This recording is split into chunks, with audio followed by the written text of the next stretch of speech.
Ada dikaitkan kita itu yang pengikut salaf itu Wahabi. Baik. Iya. Gimana? Iya. Jadi Wahabi itu kalau secara bahasa ya, itu berasal dari kata Al-Wahhab. Al-Wahhab itu nama Allah.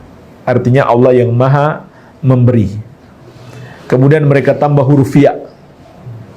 Jadi Wahabi. Sebenarnya kalau dari segi bahasa maknanya bagus. Artinya pengikut Allah.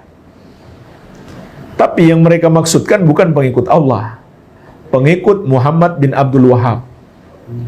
Jadi secara bahasa pun sudah salah sebenarnya.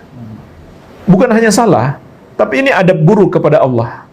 Sebab yang mereka beri nama Wahabi itu maksudnya untuk menjelekkan. Tapi menggunakan nama Allah, ini adab buruk sebenarnya.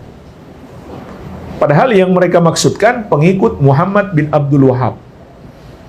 Ya, namanya Muhammad. Abdul Wahhab nama ayahnya. Al-Wahhab nama Allah Azza wa Jalla. Nama ayahnya Abdul Wahhab. Namanya Muhammad. Iya. Nah, siapa Syekh Muhammad bin Abdul Wahhab itu? Beliau adalah pejuang Islam. Ulama besar. Ahlus Sunnah wal Jamaah di abad ke-12 Hijriah. Buku-buku beliau sampai sekarang masih ada. Bisa diteliti, bisa diuji. Tidak ada yang keluar dari ajaran Ahlus Sunnah wal Jamaah. Hanya saja kenapa banyak orang membenci beliau? Karena beliau memberantas perbuatan syirik dan bid'ah.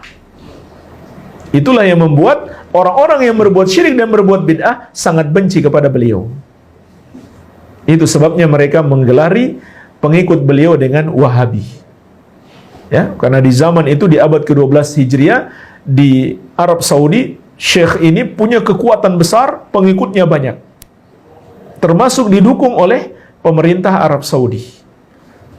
Nah, disitulah menyebabkan kebencian orang-orang yang berbuat syirik dan bid'ah. Karena mereka diberantas syirik dan bid'ahnya bukan hanya dengan lisan, tapi juga dengan kekuatan.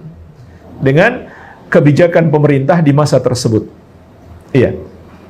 Jadi, itu sebabnya mereka menamakan Wahabi. Dan intinya, yang mereka namakan Wahabi, nggak ada ajaran baru. Semua ajaran bisa dibuktikan, bisa didiskusikan, bisa didialogkan, tidak ada yang bertentangan dengan pemahaman sahabat. Tidak ada yang bertentangan dengan ajaran Islam. Iya. Nah, jemaah sekalian, sedikit saya tambahkan tentang dakwah Syekh Muhammad bin Abdul Wahhab ini. Beliau dan murid-muridnya termasuk yang menginspirasi perlawanan terhadap penjajah di dunia-dunia Islam. Termasuk negeri kita Indonesia. Beliau termasuk berjasa besar dalam memberikan semangat perlawanan terhadap penjajah Belanda. Bacalah sejarah perjuangan Tuanku Imam Bonjol. Dan bagaimana Imam Bonjol ini punya semangat jihad yang besar? Itu ditularkan dari guru-gurunya. Dan guru-gurunya ini belajar di Arab. Belajar kepada murid-murid Syekh Muhammad bin Abdul Wahhab. Setelah mereka pulang ke tanah air, merekalah yang menyemangati kaum muslimin untuk berjihad melawan penjajah. Maka di antara murid mereka adalah Tuanku Imam Bonjol, pahlawan nasional. Makanya Buya Hamka pernah menyebutkan dalam satu bukunya, saya lupa judul bukunya, bahwasanya tuduhan Wahabi itu termasuk alat penjajahan untuk melemahkan perjuangan umat Islam. Iya, jadi mereka pecah belah umat Islam dengan dituduh Wahabi bagi orang yang punya semangat jihad. Ya, itu kata Buya Hamka dalam salah satu bukunya. Nah, itu juga digunakan oleh Inggris untuk memecah belah umat Islam di India. Ketika mereka menjajah India, mereka namakan pejuang-pejuang Islam ini sebagai Wahabisme. Kenapa mereka namakan Wahabisme? Karena yang paling semangat berjihad melawan mereka itu jamaah yang pulang dari haji. Setelah di Arab Saudi bersentuhan dengan dakwah Syekh Muhammad bin Abdul Wahhab, pulang-pulang mereka punya semangat jihad yang besar untuk melawan penjajah. Ya, makanya dalam catatan Profesor Mas'ud yang berasal dari India, pertama kali menamakan Wahabi ini adalah penjajah Inggris.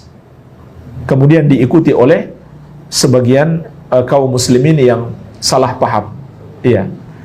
Jadi ini luar biasa jasa beliau terhadap perjuangan melawan penjajahan di dunia-dunia Islam. Iya. Dan intinya adalah bisa diuji ajaran-ajaran beliau. Dan ahlu sunnah atau salafi itu bukan pengikut beliau, tapi pengikut sahabat, pengikut manhajus salaf seperti yang telah kita terangkan di awal tadi. Jadi kalau seandainya kita dapat di dalam buku-buku karya beliau salah atau ajaran beliau salah, ya jangan diikuti. Jangan diikuti. Ya, jadi kita bukan pengikut Syekh Muhammad bin Abdul Wahab, tapi pengikut Rasulullah SAW dan para sahabat radhiyallahu anhum ajmain. Iya. Jadi ini tentang Wahabi, wallahu alam. Terakhir Ustaz, jadi kalau semisal ada mungkin bagaimana cara menyikapi atau dengan bijak Ustaz, semisal kita dikatakan Wahabi atau untuk ikut kajian Wahabi ya dan lain sebagainya, menyikapinya secara bijak bagaimana Ustaz? Atau mungkin mendakwahi orang-orang yang sering katakan kita Wahabi gitu Ustaz? Iya, ya santai saja, ya, dan jelaskan bahwa setiap amalan itu harus terpenuhi padanya dua syarat. Setiap kita mau beramal, yang pertama ikhlas karena Allah semata-mata. Yang kedua mengikuti petunjuk Rasulullah Sallallahu Alaihi Wasallam. Jadi dijelaskan kepada mereka yang kita lakukan ini hanyalah berusaha mengikuti petunjuk Nabi Sallallahu Alaihi Wasallam. Ya, makanya sebagaimana kita bahas tadi, setiap yang kita amalkan harus kita tahu ilmunya terlebih dahulu. Kalau kita belum tahu ilmunya, jangan kita amalkan. Nah itu yang kita jelaskan kepada mereka. Amalan ini ada dalilnya. Ini dalilnya, ini ayatnya, ini hadisnya. Kemudian kenapa kami tidak mengikuti amalan-amalan kalian? Karena kami belum tahu dalilnya. Ya itu saja paling dijelaskan. Ini bukan ajaran baru. Ini bukan sebuah ajaran baru, tapi hanya berusaha mengikuti ajaran Rasulullah SAW. Ya, barangkali seperti itu. Wallahu alam. Syukran Ustaz atas nasihatnya Ustaz. Semoga kita semua dapat mengambil manfaat. Jazakumullah khairan. Jazakumullah khairan.